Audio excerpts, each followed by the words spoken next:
Et Sylvain Roublic, salarié de l'association, détaché de l'éducation nationale au profit de l'association des éclés, pour les éclés depuis 9 ans maintenant, mais je suis tombé dans la marmite des éclés il y a très longtemps, du temps où les lutins n'existaient pas. Et puis un petit bonhomme de chemin comme un certain nombre d'entre nous. En tant que délégué territorial, s'occupant des activités entre Perpignan et Nice, et contribuant, je l'espère en tout cas, au développement de l'association.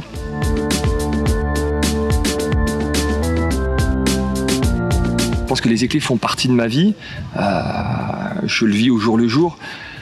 C'est compliqué comme question de savoir qu'est-ce que ça m'a apporté, mais en termes de répondre à des problématiques, pour avoir été sur des camps, avoir dû gérer des incidents, des accidents, des conflits.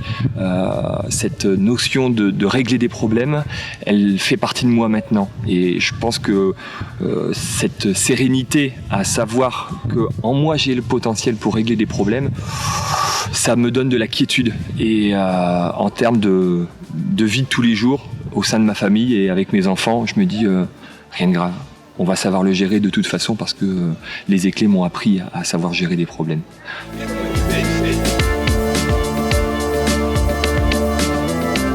Le regard sur l'association à l'heure actuelle. Je relis régulièrement, de par mes fonctions, le projet éducatif de l'association.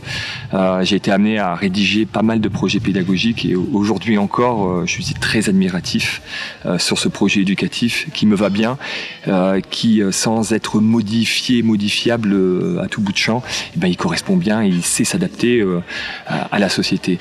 Moi, je suis fan de ce projet éducatif. Et du coup, j'ai la foi en ça. Et qui plus est, le mot foi avec le mot laïcité, je pense qu'il rime bien. Et pourtant, force est de constater que il y a quelque chose qui quand même va pas bien, dans le sens où on n'arrive pas à concrétiser un projet éducatif merveilleux, des gens admirables, et pourtant on n'arrive pas à se développer beaucoup plus que ça. Et ça, c'est une vraie question. Alors si j'avais la réponse, je la mettrais en application.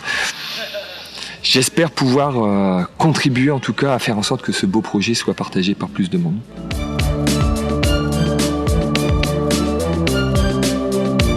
Ça, c'est des questions hyper difficile. Pourquoi je suis amoureux de ma femme? Pourquoi j'aime Bécourt?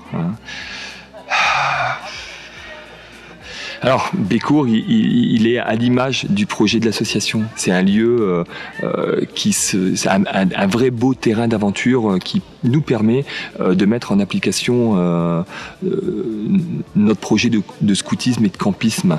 Il n'est pas parfait, mais c'est ça aussi qui fait son charme. Cette terre rouge qui salit tout, ces petits trous, ces pierres, ces fiches qui sont difficiles à planter. Et finalement, on râle.